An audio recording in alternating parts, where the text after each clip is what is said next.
느헤미야 13장 4절에서 9절 말씀 교독합니다.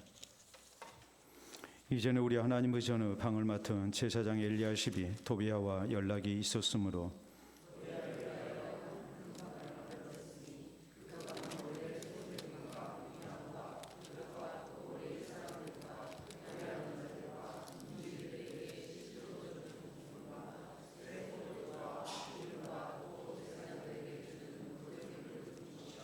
그때에는 내가 예루살렘에 있지 아니하였느니라. 바벨론 왕 아닥사스다 32년에 내가 왕에게 나아갔다가 며칠 후에 왕에게 말미를 청하고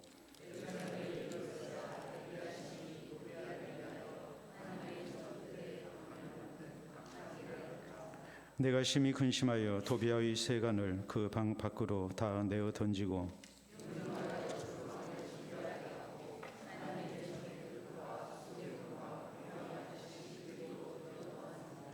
아멘. 오늘 느헤미야 강의 27번째 시간입니다. 우리 대한민국 사람들 모두가 다 관심 쓰는 일이 있죠.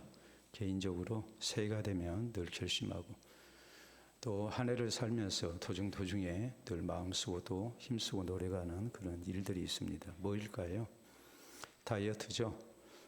다이어트 해마다 결심하고 또 실패하고 다시 또 시작하고 1년이면 몇 차례 그런 일을 우리가 계속 반복을 합니다. 다이어트가 힘든 이유는 다이어트에 성공을 했다 할지라도 조금만 방심하게 되면 무슨 현상이 일어나나요? 요요 현상이 일어나기 마련이죠.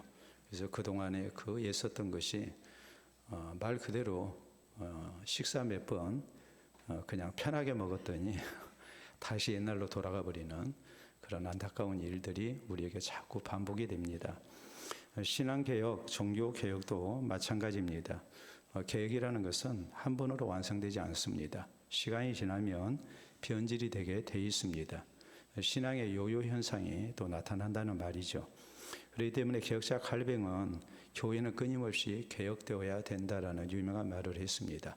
개혁이 한 번으로 완성된다면 한 번만 하면 되죠.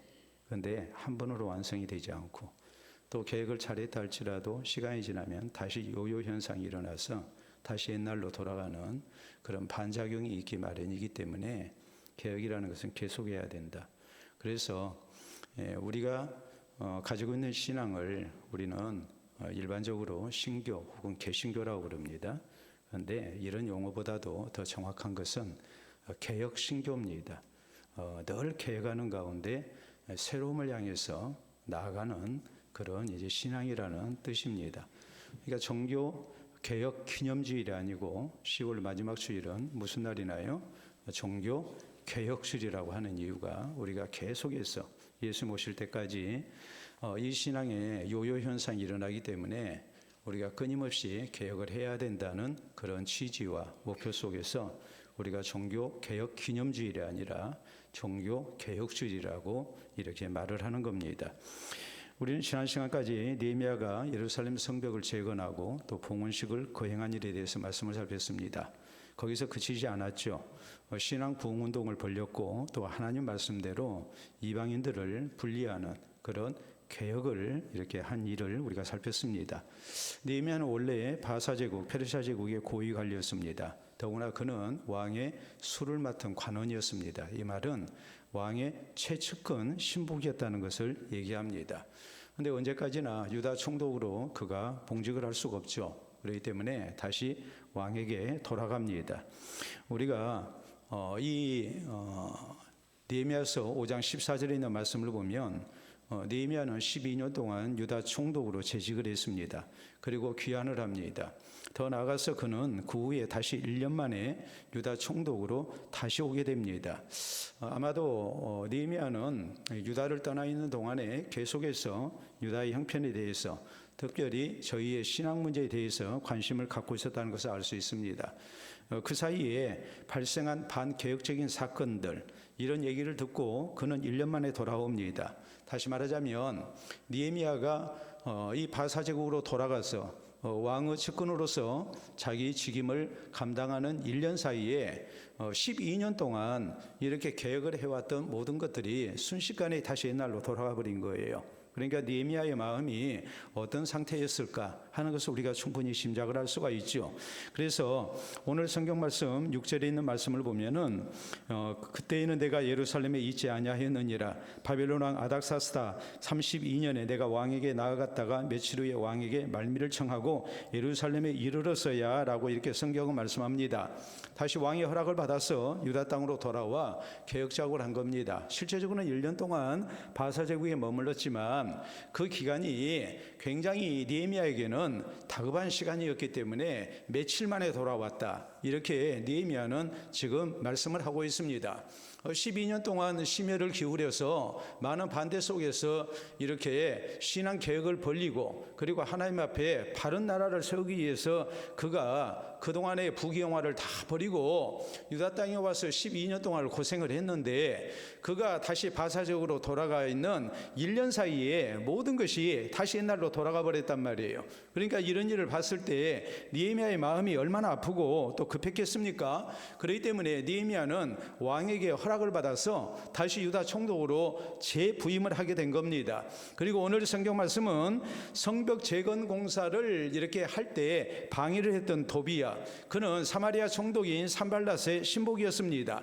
그리고 우리가 13장 28절에 있는 말씀을 보면 대제사장인 엘리야시브 손자 이 요야다의 아들이 산발랏의 사이였다고 이렇게 기록이 된 것을 볼 때에 결국 도비야와 당시 기득권 세력과의 이런 이방 세력과의 사이에서 서로 간에 밀착한 그런 이제 모습이 있었고, 이것이 느헤미야를 위시한 이 신앙을 개혁하고자 하는 유대 지도자들에게 또 유다 백성들에게 상당한 이런 시험거리가 됐다는 것을 우리가 알 수 있습니다.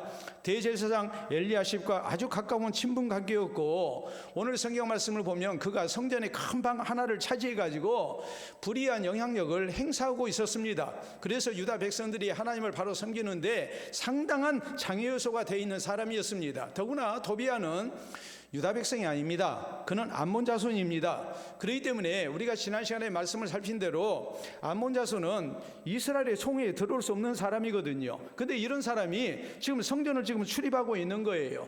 그렇기 때문에 느헤미야는 이 도비야를 쫓아냅니다. 성전 정화 작업을, 개혁을 이렇게 했다는 것이 오늘 본문에 있는 내용이에요. 자, 우리의 신앙을 놓고 볼 때 우리가 이만하면 우리가 잘 믿고 있다, 우리가 그렇게 말할 수 없죠. 우리가 개인적으로 또 교회적으로 또 기독교계를 우리가 놓고 볼 때 개혁에 대한 그런 열망이 분명히 있습니다. 그러나 이런 것이 쉽게 되지 않습니다. 자, 우리가 구체적으로 느헤미야가 유다 백성들의 신앙 개혁을 어떤 모습으로 했는가, 어떤 부분에 있어서 개혁을 했는가, 이걸 살피면서 우리에게도 혹시라도 이런 잘못된 신앙 개혁을 해야 하는 부분이 있다면 우리가 느헤미야의 경우를 본받아서 우리에게도 하나님이 기뻐하시는 아름다운 신앙생활을 할 수 있도록 개혁이 있어야 되지 않겠습니까? 자, 그렇기 때문에 오늘 느헤미야가 이 유다 백성들, 다시 옛날로 돌아가 버린 이 유다 백성들의 신앙을 어떤 모습으로 개혁을 했는가, 이걸 우리가 깊이 생각을 해야 됩니다. 우리는 첫째로 교회의 순수성을 우리가 잃어서는 안 된다는 것을 명심을 해야 돼요. 다시 말하자면 우리의 신앙이 세속화되고 교회가 세속화되는 일을 우리가 해서는 안 된다는 말이에요. 자, 오늘 본문 거기 4절부터 시작된 말씀을 봅니다.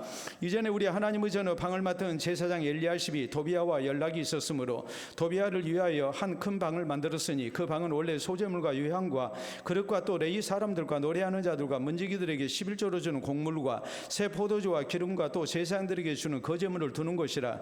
그때는 내가 예루살렘에 있지 아니하였느니라. 바벨론 왕 아닥사스다 32년에 내가 왕에게 나아갔다가 며칠 후에 왕에게 말미를 청하고 예루살렘에 이르렀어야 엘리야십이 도비야를 위하여 하나님의 전 뜰에 방을 만든 악한 일을 알게 됐다고 말씀합니다. 자, 그리고 이 일을 그냥 놔두지 않죠. 8절 9절에 보면 내가 심히 근심하여 도비야의 세간을 그 방 밖으로 다 내어 던지고 명령하여 그 방을 정결하게 하고 하나님의 전의 그릇과 소재물과 유향을 다시 그리로 들여놓았느니라라고 이제 이 느헤미야가 성전을 정화한 일에 대한 말씀이 나옵니다. 자, 대제사장 엘리야십과 도비야와 서로 연락이 있습니다. 이 연락이 있다는 말은 서로 깊은 관계였다는 말이에요. 서로 간에 아주 친밀한 관계로서 서로 한 통속이었다는 말이에요. 그래서 엘리야십이 도비아의 환심을 사고 그에게 특혜를 준 거예요. 그게 뭐냐면 성전에 하나님 앞에 드려지는 이런 예물을 보관하는 큰 방이 있는데 그 방을 사적으로 쓰도록 제공을 했다는 거예요. 그리고 도비아가 성전을 출입하는 가운데 불이한 영향력을 지금 행사하고 있는 겁니다. 느헤미야가 이것을 알았습니다. 그대로 둘 수가 없죠. 그렇기 때문에 느헤미야는 이 골방에 이 큰 방에다가 넣어놨던 모든 세간들을 물건들을 다 내던지고 그리고 도비아가 성전을 출입하지 못하도록 막았다고 이렇게 성경은 말씀을 하고 있어요. 도비아가 암몬 자손이거든요. 그러니까 성전 출입하면 안 돼요. 또 하나님께 예배드리는데 사용되어야 할 성전을 사적인 용도로 지금 사용하고 있단 말이에요. 이런 것이 다 잘못됐어요.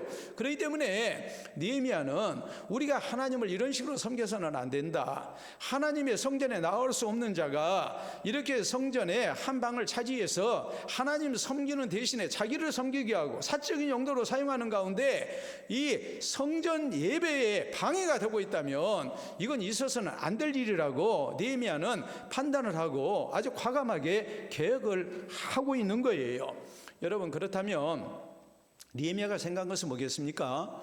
그것은 성전의 용도가 무엇인가, 우리가 하나님을 어떻게 섬겨야 하는가, 이것을 분명히 했다는 것을 말씀을 하고 있죠.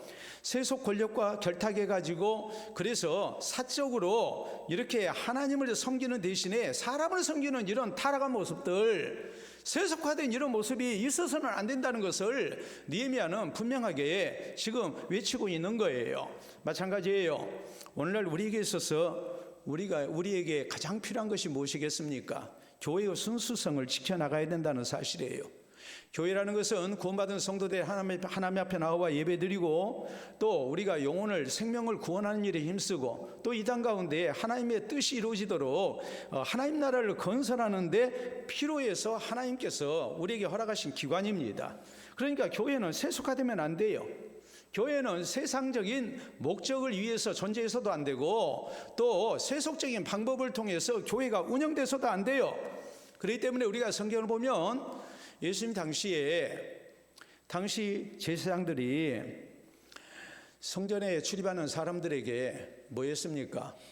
뇌물을 받고 그리고 재물을 사고 팔게 하고 또 돈을 환전하게 했습니다. 예수님께서는 이런 무리들을 다 쫓아내셨죠. 성전을 청결케 하십니다. 그리고 하셨던 말씀이 내 집을 장사하는 자의 집을 만들지 마라. 이사야서 56장 7절에 있는 말씀을 보면 내 집은 만민이 기도하는 집이라고 했다. 여기에서 우리가 하나님 앞에 예배드리고 하나님 앞에 기도하고 또 이방 민족에게까지 예수 그리스도를 통한 구원의 역사가 열리도록 하셨는데 그것을 하나님이 우리에게 약속하셨는데 이렇게 이방인들이 하나님 앞에 기도하고 예배드리는 장소에서 이렇게 재물을 사고 팔고 그리고 또 돈을 바꾸고 이런 못된 짓이 벌어지고 있다면 그들이 하나님 앞에 기도하고 예배드리는데 얼마나 방해를 받냐 이 말이에요. 그렇기 때문에 예수님께서는 성전을 청결케 하는 그런 일을 하신 거예요. 여러분들 우리가 생각해 봐야 할 부분이 있습니다. 자, 이스라엘이 3대 왕인 솔로몬의 잘못으로 인해서 그 아들 르호보암 때 또 르호보암의 잘못된 그런 통치가 있었죠. 그래서 이스라엘이 남과 북으로 나뉘게 됩니다. 자, 남쪽은 유다와 베냐민 자손이 나라를 이룬 유다 왕국이었고 북쪽은 여로보암을 중심으로 한 10개 지파가 나라를 이룬 북이스라엘이었습니다. 근데 문제는 남유다에 예루살렘 성전이 있는 거예요. 그러니까 북이스라엘에 있는 사람들이 순례 명절을 맞이하게 되면 다시 말해서 유대의 해방절인 이스라엘의 해방절인 유월절이랄지 또 봄에 추수를 마치고 지키는 맥추절 혹은 가을에 추수를 마치고 지키는 수양절 초막절 이런 절기를 맞이하게 되면 예루살렘 성전까지 와가지고 하나님 앞에 예배를 드려야 되거든요. 근데 북쪽에 있는 사람들이 남쪽에 내려가 가지고 남쪽에 있는 유다 백성들에게 이제 기가 죽는 거예요. 너희는 많이 모이지만 하나님이 없는 백성 아니냐, 너희는 성전도 없지 않느냐, 이런 얘기를 자꾸 듣다 보니까 이 여로보암이 생각할 때 불안해요. 그래서 결국 그가 했던 것이 금송아지 우상을 만들어서 이제 단에 또 하나는 베델에 두고서 예루살렘 성전까지 내려갈 필요가 없다, 이것이 하나님이다. 그리고서 금송아지 우상을 숭배하게 한 거예요. 그냥 숭배하면 재미가 없죠. 백성들이 매력을 못 느끼죠. 그러니까 뭐 합니까? 눈에 보이는 우상을 만들어 놓고 하나님이라고 했을 뿐만이 아니라 거기에서 저희가 뛰놀고 이렇게 춤추고 했습니다. 경건되게 하나님 앞에 예배를 드리지 않는 거예요. 신나게 사람을 위한 예배를 드린 거예요. 그리고서 뭐라고 그럽니까? 여기에 대해서 제사장들이 반발합니다. 그리고 우리는 그런 식으로 하나님 앞에 예배 못 드리겠다고 합니다. 그리고 이 사람들이 다 남쪽으로 내려가 버립니다. 유다로 가버리니까 백성들이 동요하기 시작하잖아요. 그러니까 결국에 여로보암 왕이 했던 일이 뭐냐면 이 아론 자손의 직계 자손들이 세습적으로 제사장이 될 수 있었음에도 불구하고 일반 백성에게 뇌물을 받고 저희를 다 제사장으로 임명을 했어요. 그래가지고 하나님 앞에 바른 예배를 드리지를 아니한 거예요. 정치적인 목적으로 하나님 앞에 예배를 드리게 한 겁니다. 세속화된 거예요. 그렇기 때문에 이것이 여로보암의 아주 큰 죄가 됐고 결국에는 이스라엘이 멸망의 길로 가야 하는 그런 아주 무서운 죄악이었다고 성경은 이렇게 말씀을 하고 있습니다. 여러분, 오늘날 우리에게 그런 모습이 없는가 우리가 살펴봐야 하지 않겠습니까? 오늘날 교회의 세속화 현상 우리가 수도 없이 많이 들 수 있지만 우리가 몇 가지 살필 수 있는 것이 있습니다. 교회 안에서 장사하죠. 선교와 구제 목적이라 할지라도 이런 일을 해서는 안 됩니다. 왜요? 문제가 많이 일어날 수밖에 없고 시험 될 수밖에 없어요.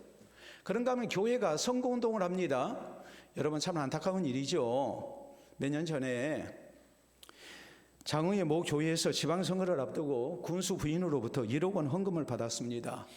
그래서 이게 정치자금법 위반으로 뇌물죄로 이렇게 처벌을 받았습니다. 우리 교회에서는 오래전에 당에서 결정을 했습니다. 선거철에 정치인이 우리 교회 방문하면 앞에 나와서 말하는 기회를 주지 않기로. 교회는 그런 것이 아니기 때문에 우리는 안 한다고 했습니다.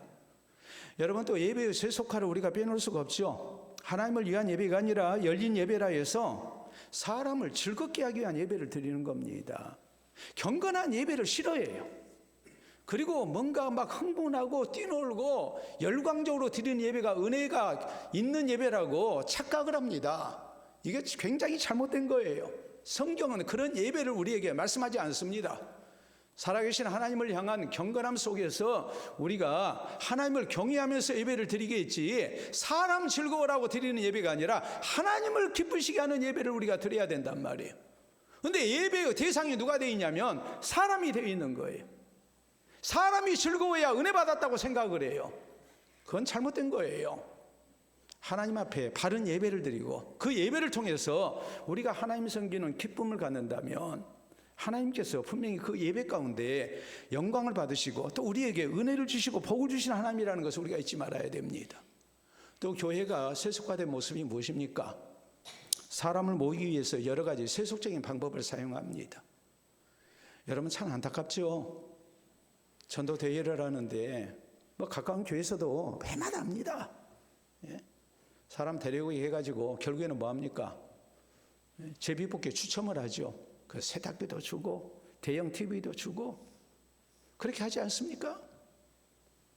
이런 세속적인 방법을 사용하는 것, 거기에다가 우리 믿음의 결국은 영혼의 구원인데 영혼 구원보다도 육신적인 안일과 복을 받기 위해서 기복신앙을 강조하는 그런 교회, 우리의 영혼이 구원받는 것보다 경제적 부를 위해서 육신의 평안을 위해서 신앙생활에 목적이 되어 있는 이런 잘못된 세속화된 모습들, 이런 것이 있어서는 안 됩니다. 여러분, 오늘날 우리나라가 문화 강국이 되어 있습니다. 그래서 K컬처라에서 K팝이랄지 K푸드랄지 또 이번에 내란 사태를 수습하고 있는 평화적인 방법으로 이렇게 수습한 일에 대해서 K민주주의라는 말이 또 나오고 있습니다. 전 세계가 부러워하는 그런 평화적 해결을 우리가 봤거든요. 근데 이런 문화 강국에 대해서 얘기할 때 우리가 뭐라고 얘기합니까? 옛날에는 자꾸 세계에서 다른 나라에 사는 것을 우리가 쫓아갔어요. 근데 그게 아니고 지금은 뭐라고 얘기합니까? 가장 한국적인 것이 뭐라고 얘기해요? 세계적이라고 얘기를 해요. 다시 말하자면 가장 한국적인 문화가 경쟁력이 있는 거예요. 우리가 다른 나라 쫓아가서 따라가서 우리가 경쟁력 있는 문화를 갖는 게 아니에요. 우리의 전통적인 문화, 그것을 오늘 현대사회의 접목해서 현대인들의 마음에 와 닿는 그런 전통적인 그 문화를 내세우게 될 때 그것이 세상 사람들에게 마음에 와 닿죠. 가장 한국적인 것이 가장 세계적이라는 말, 경쟁력이 있다는 것을 우리가 기억해야 됩니다. 우리나라가 뭐 미국 문화를 따라갔습니까? 일본 문화를 따라갔습니까? 우리 것으로 승부를 했어요. 여러분, 교회의 경쟁력은 어디 있다고 생각합니까? 교회가 세속화되면 경쟁력이 있습니까? 아니에요. 교회는 가장 교회다우면 경쟁력이 있어요. 그 가장 교회다운 모습은 뭐냐면 교회의 순수성이에요. 교회가 순수하게 하나님의 말씀을 따라서 우리가 경건되이 하나님을 섬기고 또 하나님께서 기뻐하신 일을 행하고 그리고 영혼 구원에 힘쓰고 하나님 나라를 세워나간다면 그 교회가 살아있는 교회고 생명력 있는 교회고 그 교회가 경쟁력 있는 교회가 되는 거예요. 교회는 세속화되면 교회로서의 생명을 잃고 맙니다. 그렇기 때문에 우리는 더디 가더라도 하나님의 말씀을 따라서 교회의 순수성을 지켜나가야 됩니다. 자꾸 세상이 변했으니까 다른 교회가 그렇게 하니까 우리도 그렇게 하면 교회가 모이고 부흥됐다고 착각하는 이런 모습이 있어서는 안 돼요. 정말 하나님께서 우리에게 말씀하시는 순수한 교회의 모습을 가지고 성경적인 교회를 우리가 지켜나가야 돼요. 그럴 때 교회가 생명력이 있는 것이고 그럴 때 교회가 세속화 속에서 하나님의 교회다운 모습을 지켜나가는 가운데 우리가 바른 신앙생활을 할 수 있다는 사실을 잊지 마시기를 바랍니다. 교회는 절대로 영리단체가 아닙니다. 세력단체도 아닙니다. 친교단체도 아닙니다. 구원받은 성도들이 하나님께 예배드리고 하나님 말씀대로 살기 위해서 또 이 땅 가운데 하나님의 복음 사역을 힘쓰는 가운데 하나님 나라를 세워나가기 위해서 교회는 존재하는 거예요. 이것을 위해서 하나님께서 우리에게 교회를 허락하신 거예요. 그렇기 때문에 우리는 이 교회의 순수성을 지켜나가고 신앙의 순수성을 지켜나가는 가운데 우리 교회가 주님 오시는 날까지 바른 교회로 바로 서고 또 우리의 신앙이 바로 지켜나가는 그런 아름다운 모습으로 우리가 하나님의 교회를 지켜나가는 우리 모두가 될 수 있기를 바랍니다. 두 번째 우리가 생각해야 할 것은 느헤미야가 불의에 항거했다는 사실이에요. 자, 8절에 있는 말씀을 우리가 다시 한번 봅니다. 내가 심히 근심하여 도비아의 세간을 그 방 밖으로 다 내어 던져버렸다 그랬거든요. 그리고 또 뭐 했습니까? 명령하여 그 방을 정결하게 하고 하나님의 전을 그릇과 소재물과 유향을 다시 그리로 들여놓았다 그랬어요.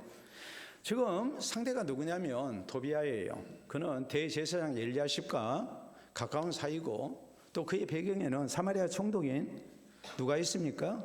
바로 산발랏이 있어요. 그리고 엘리야십의 집안 사람과 이 산발랏의 아들이 사돈지간입니다. 혼인관계입니다. 그렇기 때문에 어느 누구도 이 산발랏과 도비아의 세력에 대항을 할 수가 없어요. 오죽하면 대제사장까지 이렇게 서로 야합해가지고 하나님을 섬기는 대신에 세상 권력을 두려워하면서 그런 짓을 하고 있었겠습니까? 그런데 느헤미야가 이를 놓고 근심했습니다. 근심했다는 것은 상당히 느헤미야도 고민을 했다는 것을 얘기해요. 또 영적인 근심을 했다는 것을 얘기를 해요. 왜 하나님의 성전이 이렇게 세속화됐나? 내가 12년 동안 그렇게 에스라 선지자와 또 영적인 지도자들과 그렇게 수고해서 이 나라가 하나님 앞에 바로 서도록 노력을 했는데 어떻게 1년 사이에 이렇게 될 수가 있는가? 그것이 너무나 안타까웠죠. 이 문제를 어떻게 해결할 것인가? 그는 영적인 근심을 하게 됩니다. 그리고 그는 결단력 있는 행동을 했습니다. 8절에 있는 말씀대로 도비아의 세간을 그 방 밖으로 다 내어 던져버렸다 그랬거든요. 여러분, 상당히 과격한 모습을 이렇게 보였다는 것을 우리가 알 수가 있어요. 그러나 이것은 사적인 분노가 아니었습니다. 공적인 분노였고 영적인 분노였고 거룩한 분노였어요. 세상 권력이 두려워서 적당하게 타협하고 불의에 굴복당하는 모습이 아니었어요. 우리 그리스도인이 바른 신앙생활을 하기 위해서 우리에게 필요한 자세가 무엇이겠습니까? 불의에 항거할 줄 아는 용기죠. 그리스도인으로서 우리에게 거룩한 분노가 있어야죠. 여러분, 다윗이 골리앗과 싸울 때에 그에게는 거룩한 분노가 있었습니다. 블레셋의 적장인 골리앗이 이스라엘의 하나님을 모욕할 때 사울 왕을 비롯해서 모두가 다 덩어리가 되어 있습니다. 한마디 대꾸도 못합니다. 그럴 때 다윗이 거룩한 분노 속에서 뛰쳐나갑니다. 그가 뭐라고 그럽니까? 너는 칼과 창과 단창으로 내게 나아오거니와 나는 네가 모욕하는 만군의 여호와의 이름 곧 이스라엘 군대에 하나님 이름으로 내게 나아가노라 그랬거든요. 그에게는 거룩한 분노가 있었어요. 예수님께서 성전을 청결케 하신 것도 마찬가지예요. 예수님은 얼마나 온유하신 분입니까? 얼마나 우리 예수님은 용서를 기뻐하시는 주님이십니까? 그러나 이런 일은 용서하지 않았습니다. 바리새인들의 잘못된 신앙생활에 대해서 우리 주님은 참지 않습니다. 독사의 자식들이라고 그러고 회칠한 무덤이라고 말합니다. 세례요한도 그랬습니다. 독사의 자식이라고 외칩니다. 오늘 우리의 신앙생활 속에서 우리에게 주어지는 어떤 불이익 때문에 우리가 불의에 한 가지 못하고 우리가 굴복당하고 적당하게 타협하는 자세가 있어서는 안 됩니다. 그래가지고는 우리가 바른 신앙생활을 할 수가 없어요. 자, 여러분 사진 하나 보도록 하겠습니다. 이분이 누군지 우리가 잘 알죠. 누굽니까? 백범 김구 선생입니다. 여러분, 백범은 21살 때 명성황후를 시해한 일본 육군 중위인 스치다를 죽이고 왜 내가 죽였는가? 거기에 대한 이유와 자신의 성명과 주소를 벽보에 써서 붙여놨어요. 그리고 고향으로 돌아왔어요. 가족들이 깜짝 놀랐죠. 그리고 잡히면 큰일 나니까 망명하라고. 그래서 망명을 권유했습니다. 그러나 김구는 거절합니다. 그리고 뭐라고 그럽니까? 국모의 원수를 갚는 것은 지극히 당연한 일이다. 이건 의를 위해서 우리가 꼭 해야 할 일이다. 그럼 도망가지 않고 잡혔습니다. 그리고 사형 언도를 받죠. 그러나 극적으로 사형을 면할 수 있었고 고종 황제가 사면을 해서 그래서 백범은 사형 당하지 않았습니다. 여러분, 우리가 보면요, 정치적으로 어떤 문제가 있을 때 정치인이나 연예인, 그리스도인들의 애매한 태도를 우리가 봅니다. 표를 잃을까 봐서 또 팬심을 잃을까 봐서 그리스도인임에도 불구하고 애매한 태도를 취해요. 그리고 불의의 침묵이에요. 적당하게 타협해요.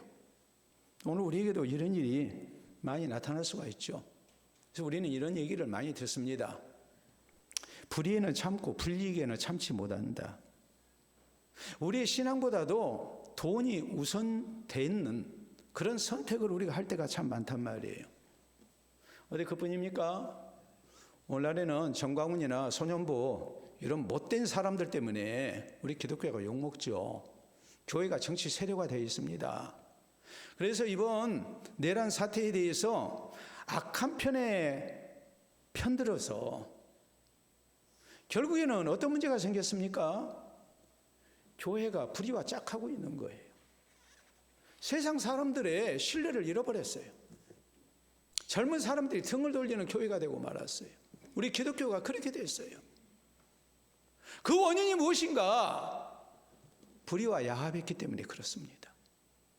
즉히 우리가 헌법에 비춰보면 또 공정과 상식에 우리가 비춰본다면 이것이 분명히 잘못된 일임에도 불구하고 저희가 이런 잘못을 저지르고 있는 거예요. 그들이 왜 그런 일을 하고 있는지 우리가 잘 알죠. 돈 때문에 그러고 있다는 거 잘 알지 않습니까? 교회가 그리 되면 안 되죠. 교회는 불의에 한 거여야 돼요. 문제는 서울의 대형교회 목사들이 이런 일에 대해서 아니오라는 소리를 하지 않습니다. 정광훈이를 멀리하지 않습니다. 소년부를 멀리하지 않습니다. 오히려 같이 합니다. 자기 교인들을 보냅니다. 그래서 이 혼란이 온 거예요. 비신자들이 볼 때 교회가 거룩한 교회고, 교회가 정의를 앞세우고, 교회가 이 땅에 평화를 위해서 애쓰는 교회고 존재할 교회라고 믿지를 못해요. 교회가 불의와 야합했기 때문에 그래요. 교회가 불의에 한가하지 않았기 때문에 그래요. 오늘 느헤미야가, 당시 실력자가 이렇게 정치 권력과 종교 권력이 서로 야합해가지고 하나님의 성전을 더럽히고 있는, 하나님을 향한 신앙을 더럽히고 있는 그 현실을 놓고서 영적인 근심 속에 저가 거룩한 분노를 나타내고 그것을 행동으로 옮긴 일을 보면서, 그래서 하나님의 성전을 깨끗하게 하고 백성들을 신앙으로 바로 인도하기 위해서 그가 조금 더 주저하지 않는 모습을 보면서 오늘 우리가 불의에 한가할 줄 아는 그리스도인이 되어야 됩니다. 그저 우리가 교회 안에서 하나님 앞에 예배 열심히 드리고 기도하면 그것이 우리 그리스도인이 다한 일이 아니에요. 우리가 그렇게 해서는 안 돼요. 엊그제 보도가 됐죠. 기독 출판사 가운데 하나인 샘물결 플러스라는 그런 출판사가 있습니다. 거기에 김요한 목사님, 그분이 대표이신데, 그 김요한 목사님의 이번 내란 사태 때 취했던 행동이 나왔어요. 그분이 뭐였습니까? 우리 한국교회는 정광훈이를 척절해야 된다. 죄값을 치르게 해야 된다. 그분은 그 얘기를 하면서 유서를 써놓고 했다고 했어요. 죽을 각오를 한 거예요. 왜 죽을 각오를 할까요? 그분이 그런 소리를 하니까 대형 교회에서 이단 취급을 했습니다. 저도 그분 책을 상당히 좋아하고 또 많이 선물하기도 하고 합니다. 굉장히 보수적인 신앙, 우리 교단에 속한 목사님이시거든요. 우리 교단도 그러고 있어요. 안타까운 일이에요. 그리스도인이 하나님의 정의를 바로 세우지 아니한다면, 공의의 길을 가지 아니한다면 그건 그리스도인이 아니고 그건 교회가 아닙니다. 우리는 불의에 한거해야 되고, 예배당 안에서 예배만 드리고 기도만 해서는 안 됩니다. 저 못된 무리들도 국민 저항권을 얘기하는데, 우리는 양심 자유의 원리에 의해서 하나님의 말씀에 위배된 것을, 우리의 신앙 양심에 위배된 것을, 또 사회 질서를 해야 하는 그런 잘못된 것을 주장하는 불의한 세력이 있다면 거기에 대해서 우리는 어떤 손해를 본다 할지라도 항거할 수 있어야 됩니다. 아닌 것은 아니라고 외쳐야 됩니다. 그것이 교회의 순수성을 지켜나가고 우리의 신앙을 바르게 이끌어가는 힘이 된다는 사실을, 길이 된다는 사실을 우리가 잊지 말기를 바랍니다. 세 번째, 우리가 생각해야 할 점이 있습니다. 사실 이 일의 배후에는 누가 있습니까? 대제사장 엘리야십이 있습니다. 당시 사마리아의 총독인 산발락과 사돈지간을 맺고, 그리고서 정치 권력과 종교 권력이 서로 야합한 가운데 이 만행을 지금 저지르고 있는 거예요. 근데 느헤미야가 굉장히 거룩한 분노 속에 도비아를 내쳤죠. 근데 느헤미야는 대제사장 엘리야십에 대해서는 한마디도 하지를 않는 거예요. 정치 권력에 대해서는 한가하는데 대제사장에 대해서는 아무 소리를 하지 않았어요. 우리가 두 가지로 생각할 수 있어요. 첫째는 정치 권력만 내쫓아도 이 일은 충분히 다시 바르게 돌아올 수 있다고 판단했기 때문에 그래요. 그 연결고리를 끊어버린 거예요. 또 하나는 중요한 영적인 의미가 있어요. 사실 이 엘리야십 대제사장은 이런 모든 일에 대해서 책임을 져야 돼요. 그런데 느헤미야는 직접적으로 정죄도 하지 않고 비난도 하지 아니했어요. 그 이유는 엘리야십이 하나님이 세우신 대제사장이기 때문에 그래요. 제사장은 아론의 자손으로 세습직입니다. 자, 세습직은 일반적으로 전문성을 띠고 있죠. 두 번째로는 세습직이라는 것은 부패할 가능성이 커요. 잘하든 못하든 뭐하니까요? 세습해서 그 직을 받을 수 있기 때문에. 그럼에도 불구하고 하나님께서는 제사장직을 세습되게 하셨습니다. 그 이유는 하나님이 세우신 대제사장 예수 그리스도를 통해서 우리가 구원받는다는 것을 예표하기 때문에 그래요. 두 번째는 대제사장의 또 제사장의 영적인 권위를 보장해서 백성들을 신앙으로 지도하게 하기 위해서 제사장의 권위를 하나님께서는 해하지 못하도록 하신 거예요. 우리가 성경을 보면 우리 예수님께서도 그리하셨어요. 바리새인들 저주하시죠. 또 당시 종교 지도자들 저주하십니다. 그런데 우리 예수님은 제사장은 한 번도 저주를 하지 아니하셨어요. 모세가 억울한 일을 당합니다. 그런데 자기 누나인 미리암과 대제사장인 아론이 이스라엘의 왕 같은 존재인 모세를 이렇게 비방합니다. 이런 때 모세는 온유함 가운데 하나님 앞에 모든 것을 맡겼어요.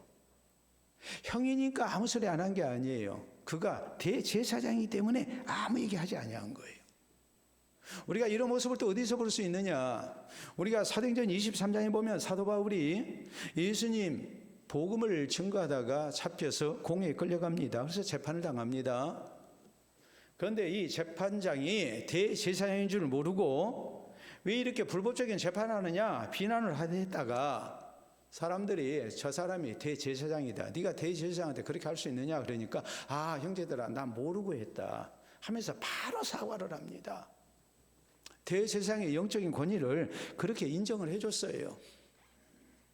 여러분 이런 일을 보면 우리가 깨달아야 할 교훈이 뭐겠어요? 대제사장뿐만이 아니고 우리가 함부로 다른 사람 비방하고 또 정죄하고 그래서는 안 되죠.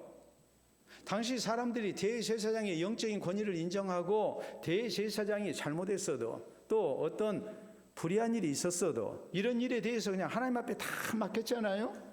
마찬가지예요. 우리는 영적인 제사장으로 부르심을 받은 사람들이에요. 목회자만 그런 게 아니에요. 모두가 다 예수 그리스도가 거하시는 성전이에요. 우리는 뭐 해야 됩니까? 우리 예수님 말씀대로 우리가 함부로 다른 사람을 판단하고 비방하고 해서는 안 된다는 사실이에요.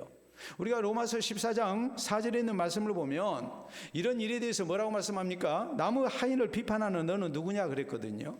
그 주인이 알아서 할 것이다. 누가 알아서 해요? 하나님이 알아서 하신다 이 말이에요. 다윗은 사울왕에게 그런 억울한 일을 당해도 사울왕뿐만이 아니라 정말 개만도 못한 아주 하찮은 사람에게 비방을 당해도 뭐합니까?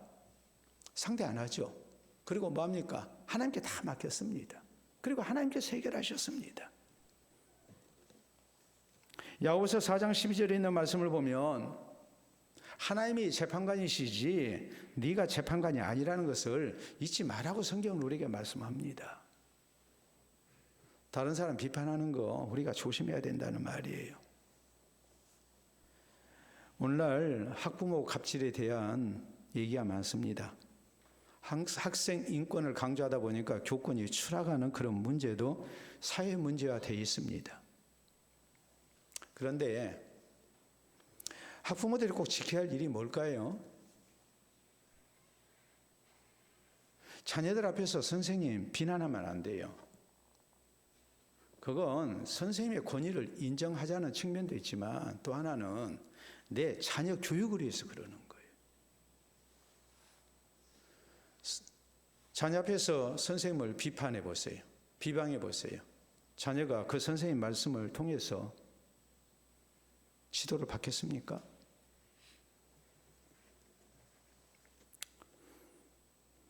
재판받는 사람들이 항상 쓰는 말이 있습니다. 존경하는 재판장님 그러거든요. 존경할까요? 안 할까요? 존경할까요? 안 할까요? 존경 안 해요. 그런데도 상습적으로 그렇게 말해요. 아주 상투적인 표현이에요. 그러나 우리가 명심해야 할 일은 왜 존경하는 재판장님이라고 하는가? 거기에는 다른 것이 아니고 재판장의 권위를 인정하는 가운데 그 판결을 존중하겠다는 뜻이에요. 내가 따르겠다는 말이에요. 그래야만이 시시비비를 가릴 수 있기 때문에 그러는 거예요. 재판에서 결과가 나왔는데 안 따르면 어떻게 합니까? 어디서 해결할 겁니까? 이번에 정광훈 일파의 일당에 서부지원 난동 사건, 이건 대한민국 역사상 없던 일이에요. 그러니까 지금 법치가 지금 무너지고 있다는 것이 지금 얘기가 나오고 있죠. 예? 윤석열이 탄핵에서 파면했음에도 불구하고 그냥 불복하고 있잖아요. 그런 무리들이 많잖아요. 이걸 어떻게 합니까? 나라는 계속 혼란에 빠질 수밖에 없죠. 분명히 재판장이 있음에도 불구하고 또 재판의 결과가 나왔음에도 불구하고 그걸 받아들이지 아니하면 얼마나 혼란스럽겠습니까? 우리 역시 마찬가지예요. 하나님이 재판장이신데 하나님이 모든 진실을 아시고 판단하시는데 우리가 모든 진실을 알지도 못하면서 사적인 감정을 앞세워서 우리가 함부로 비판하고 함부로 정죄하고 비난한다면 안 된다는 얘기예요. 그보다는 우리가 하나님 앞에 맡길 줄 알아야 되고 또 나 자신을 살피면서 내가 혹시라도 부족하지 않는가라는 것을 우리가 생각하고 우리가 바로 서기를 힘쓰는 그리스도인이 먼저 되어야 됩니다. 사랑하는 성도 여러분, 오늘날 우리 사회 우리나라를 놓고 볼 때 가장 시급한 개혁 문제가 참 많습니다. 정치가 개혁돼야 되고 검찰이 개혁돼야 되고 언론이 개혁돼야 된다고 말을 합니다. 그러나 또 한편으로 우리는 스스로 이런 얘기도 합니다. 교회가 개혁돼야 된다. 기독교가 개혁돼야 된다. 우리가 신앙이 개혁돼야 된다고 말합니다. 왜 개혁을 해야 되겠습니까? 우리가 완전치 못하기 때문에 그래요. 우리가 다이어트하고 조심하지 아니하면 쉽게 요요 현상이 일어나는 것처럼 우리가 늘 우리 자신을 살피고 또 하나님이 허락하신 교회를 또 우리의 신앙을 우리가 살피는 가운데 바로 가려는 노력을 하지 아니하면 신앙은 변질되게 돼 있고 교회는 병들게 돼 있고 세속화되게 돼 있습니다. 그렇기 때문에 우리는 느헤미야처럼 하나님의 말씀에 의한 바른 신앙을 갖고자 늘 개혁하는 교회가 돼야 되고 성도가 돼야 됩니다.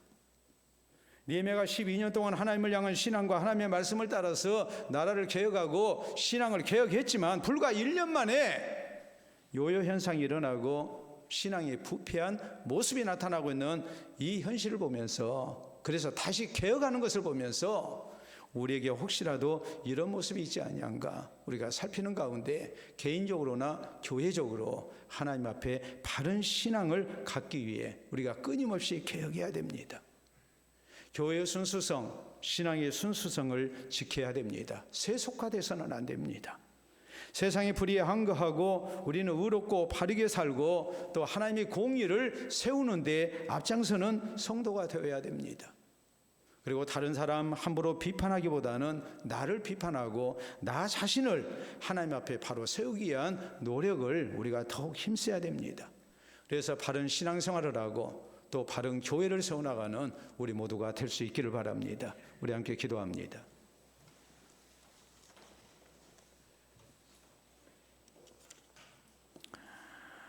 우리 신앙생활 속에서 혹시라도 잘못된 모습이 있지 아니한지 우리가 늘 주위에서 살펴봐야 하지 않겠습니까? 세상을 개혁하기에 앞서서 우리 자신이 먼저 개혁되어야 되고 교회가 개혁되어야 되지 않겠습니까? 오늘날 교회가 세속화되고 신앙이 세속화되는 현실 우리에게도 있다는 사실 부인 못합니다. 세상의 불의에 대해서 눈 감고 우리가 모른 체하고 살고 있는 모습도 있다는 것도 부인 못합니다. 하나님의 공의를 세우기보다는 내 육신생활의 안위를 위해서 우리가 신앙생활하는 그런 경우도 참 많지 않습니까? 다른 사람 비판은 많이 있는데 나 자신은 비판할 줄 모르는 그런 모습도 우리가 회개하고 바로 잡아야 됩니다. 나 자신의 개혁과 우리 교회의 개혁을 위해서 우리가 기도할 수 있기를 바랍니다.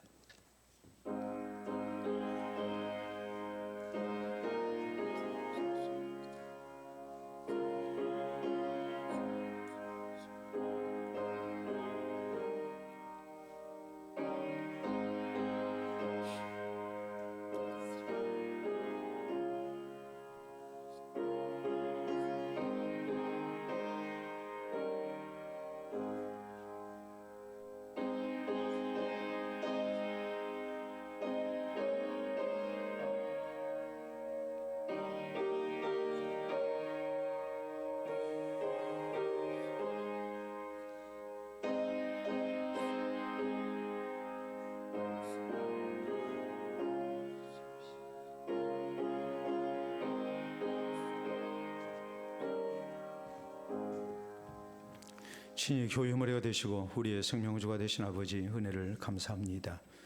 우리를 하나님의 자녀 되게 하시고 살아계신 하나님을 섬기며 또 주의 말씀을 따라 우리가 사는 중 이 땅에 하나님의 나라를 세워나갈 수 있도록 은혜 주신 줄 믿고 감사를 드립니다.